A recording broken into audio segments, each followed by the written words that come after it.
नमस्कार, सुप्रभात। आज की कक्षा हमारी हिंदी की है और हम पढ़ रहे हैं छंद। इसके बारे में कल के वीडियो में हमने कुछ पढ़ा था, कल की कक्षा में हमने कुछ पढ़ा था। चलिए उसी क्रम को आगे बढ़ाते हुए छंद, जैसे हमने परिभाषा बताया था, लिखा है कि देखिए, जिसमें इसको जो यथ बोलते हैं, इसको विराम बोलते हैं, इसको जो अंतिम शब्दों की जो उच्चारण की समानता होती है उसे जो है तुकबंदी कहते। तो लय, तुक, छंद, यति, विराम, इन सबसे बड़ी रचना को छंद कहते हैं। मैंने आपको कल बताया था। चलिए आज पढ़ते हैं छंद कितने प्रकार के होते। देखिए आप ध्यान दीजिए, छंद होते कितने प्रकार, ये भी मैंने कल बताया था। तो छंद कितने प्रकार के होते हैं, ठीक। तो छंद आपके होते हैं 3 प्रकार के। कल भी आपको बताया गया था, छंद होते हैं आपके 3 प्रकार। कौन कौन? मात्रिक छंद आपका हुआ, उसके बाद आपका हुआ वर्णिक छंद हुआ, ठीक। उसके बाद आपका एक होता है मुक्तक छंद, ठीक है। तो मुक्तक छंद देखिए 3 छंद हुए आपके। ये छंद की परिभाषा हुई, 3 छंद हुए आपके। जैसे पहला मैंने कल भी बताया था, तो मात्रिक छंद, जिसमें मात्राओं के आधार पर, मात्राओं के नियम के आधार पर छंदों का निर्माण होता है, रचनाएं बनती है। वर्णिक छंद, जो वर्णों के आधार पर, वर्णों के नियम के आधार पर जो है रचनाएं जो बनती है। और मुक्तक का मतलब होता है जिसमें ना छंद मात्रा के आधार पर रचनाएं होती हैं और न ही वर्ण के आधार पर होती, वो होती हैं मुक्तक छंद। अर्थात नियम ना वर्ण का होता है ना मात्रा का होता है, ठीक है ना। तो चलिए आज हम जो है देखिए, चूंकि देखिए 10 चाहे 10 का वो बोर्ड एग्जाम हो, चाहे 12 का वो बोर्ड एग्जाम हो, आपके कोर्स में जो है वो मात्रिक छंद है, ठीक है ना। तो इसी से शुरू करते हैं मात्रिक छंद। आप लोग ध्यान से समझिए, ठीक है ना। तो चलिए हम मात्रिक छंद की बात करते हैं। और आप जानते हैं मात्रिक छंद मात्राओं के आधार पर बनता है। तो मात्रिक छंद में कैसे कौन कौन से छंद आते हैं? जैसे दोहा छंद, सोरठा हो गया, चौपाई हो गया, रोला हो गया, कुंडलियां हो गया, बरवय हो गया, आदि ये छंद जो है आपके मात्रिक छंद के अंतर्गत आते हैं। फिर चाहे वो बोर्ड एग्जाम हो, चाहे कोई प्रतियोगी परीक्षा हो, आपके ये छंद जरूर पूछे जाते हैं। जिसमें से जो सबसे महत्वपूर्ण छंद हैं मात्रिक छंद के अंतर्गत, वो हैं आपके दोहा, सोरठा और चौपाई। तो चलिए इसी के बारे में, दोहा, सोरठा और चौपाई के बारे में हम जो है जानते हैं अच्छे तरीके से। तो देखिए छंद क्या होता है। तो छंद आप समझ गए। छंद में एक चीज आपको जानना होगा, वृत्त, ठीक है ना। क्या जानना पड़ेगा? वृत्त, ठीक। तो वृत्त होते हैं 3 प्रकार के। वृत्त होते हैं आपके 3 प्रकार के, आप इसको जानिए। जैसे एक होता है सममात्रिक वृत्त होता है, सममात्रिक अर्थात छंद आप कह सकते हो, सममात्रिक छंद कहिए या सममात्रिक वृत्त कहिए।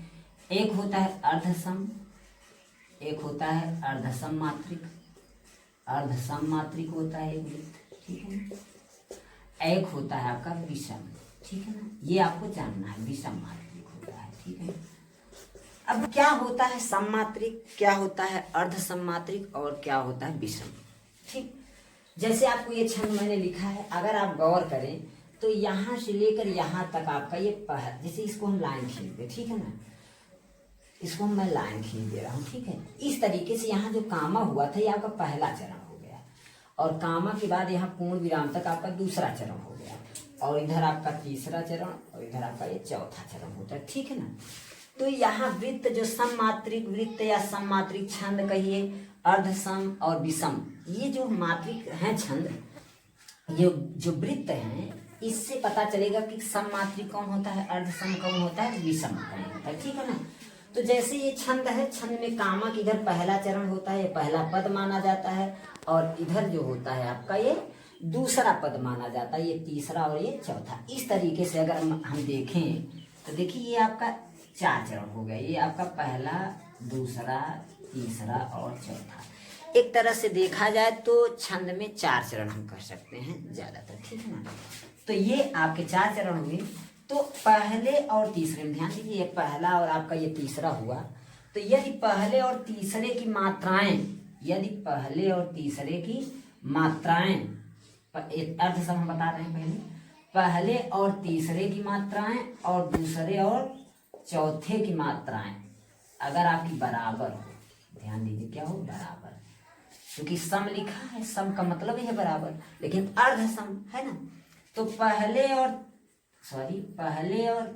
अच्छा हाँ ठीक ऐसे लिखे हैं, पहले और तीसरे छंद की मात्रा, पहले और तीसरे पद की मात्रा जब बराबर हो और दूसरे और चौथे की बराबर, अर्थात इधर इधर बराबर हो और इधर इधर बराबर, तो इसका मतलब हुआ ये आपका अर्धसम मात्रिक छंद हो गया। ठीक, सम मात्रिक क्या होता है, जब यही चारों चरण में बराबर, इसमें भी इसमें भी इसमें भी इसमें भी, चारों चरण में चारों पद में अगर आपकी मात्राएं अगर बराबर होती हैं तो आपका वो सममात्रिक छंद होता है।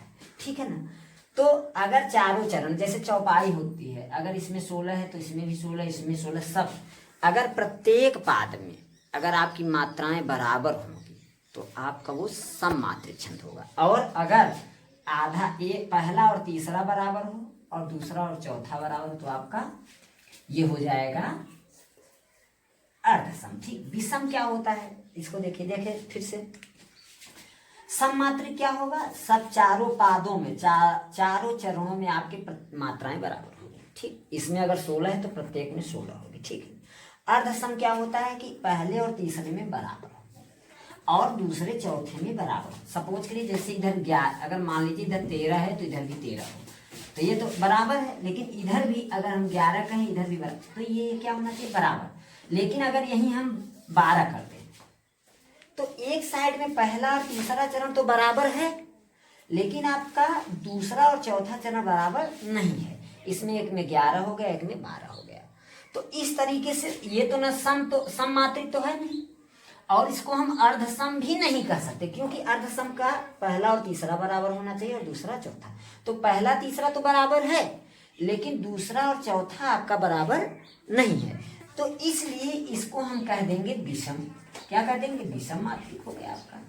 तो आप समझ लीजिए, जो सममात्रिक होता है सब में बराबर होता है। ठीक है, ये आपका हो गया। विषम में क्या होता, अर्धसम में क्या होता है, आपका आधा आधा बराबर होता है, आधा आधा आपका बराबर होता है।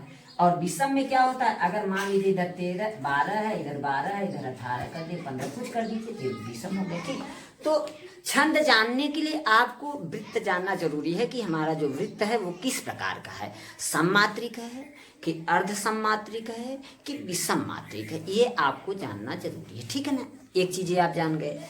दूसरा ये आपको जानना है कि आप ये जान लीजिए कि आपके छंद में 4 चरण होते हैं। ठीक है ना, 4 चरण होते हैं। ठीक है ना, तो आपको एक पॉइंट ये जानना है कि 4 चरण होते हैं, जैसे मैंने इसमें ग्राफ में बनाया है, ये 4 चरण होते हैं।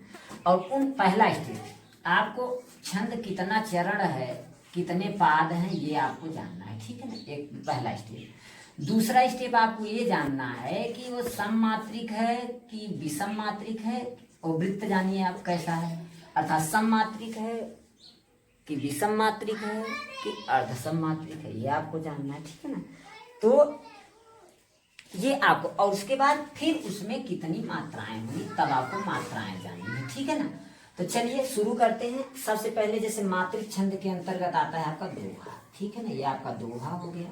ठीक, ये दोहा हो गया, ये आपका सोरठा हो गया। ठीक है ना, और आपका ये चौपाई हो गया। ठीक है ना, ये तो सबका मैं ग्राफ बना दे रहा हूँ, आप ध्यान दीजिए। जैसे दोहा है, मैंने इसको ग्राफ बना दिया, देखिए 13 13 11 11, ये आपका जो बनाया मैंने ग्राफ, ये आपका हो गया दोहे का। ठीक है ना, अब मैं आपको सोरठे का बना दे रहा हूँ। ठीक है ना,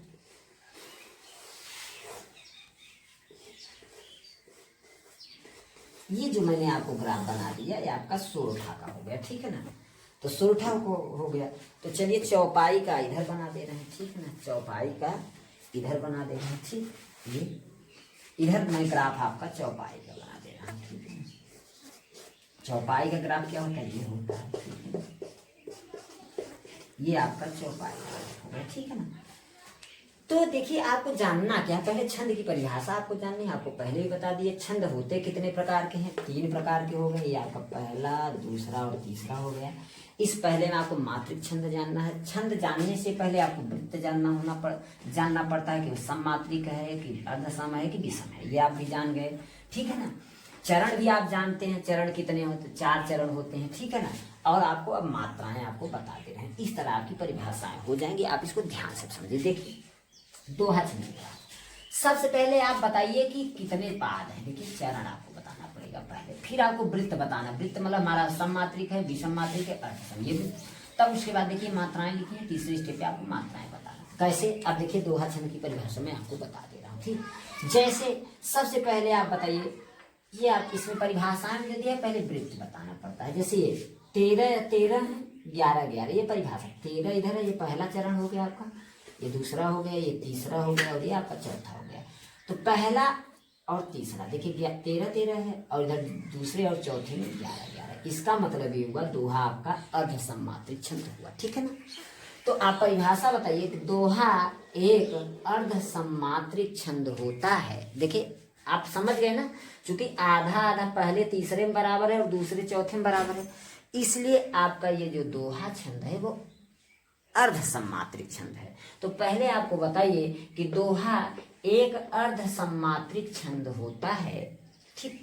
इसमें 4 चरण होते हैं। देखिए पहला, दूसरा, तीसरा और चौथा, इसमें 4 चरण होते हैं। फिर आप मात्रा गिना दीजिए।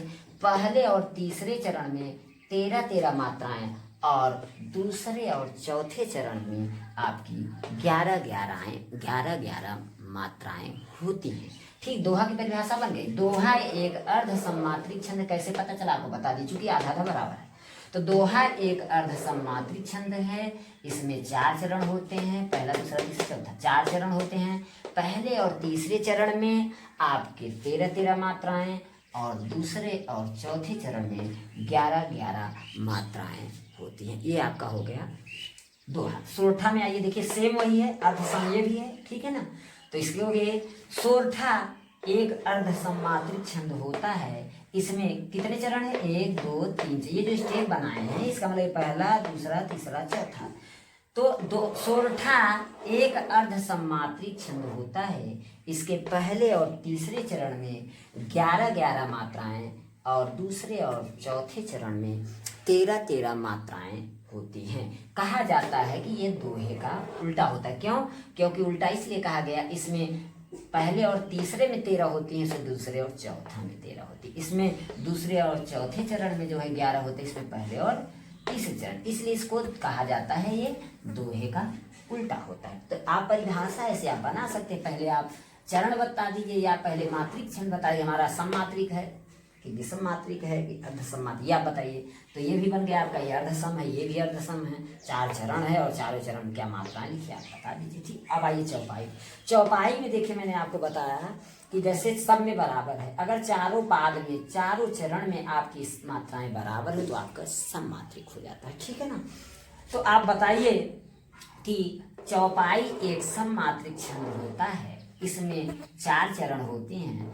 प्रत्येक चरण में आपकी 16 16 मात्राएं होती हैं। ये इस तरह से आप चौपाई बना सकते हैं। रही बात मात्रा गिनने की, ठीक है ना, परिभाषाएं हो गई। मात्रा गिनने के तो आप बहुत शॉर्टकट में मात्रा कैसे गिना जाता बता दे रहे हैं। अ ई उ, ठीक है ना।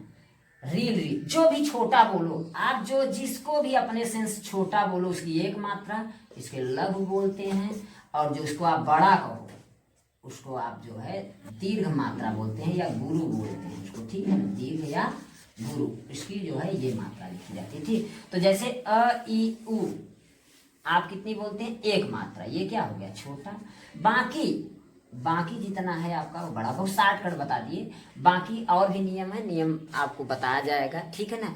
आपको ये वीडियो कैसा लगा आप जरूर बताइए। कोशिश तो हालांकि बहुत जल्दी बता दिए और भी आराम से बताते, लेकिन वीडियो बहुत बड़ा बन जाता है इसलिए आपको जल्दी से बता, ठीक है ना। आपको अच्छा लगे तो हमारा एक चैनल है, आप उसको सब्सक्राइब भी कर सकते हैं ताकि आपको समय समय पे अच्छी जानकारी देते रहें। धन्यवाद।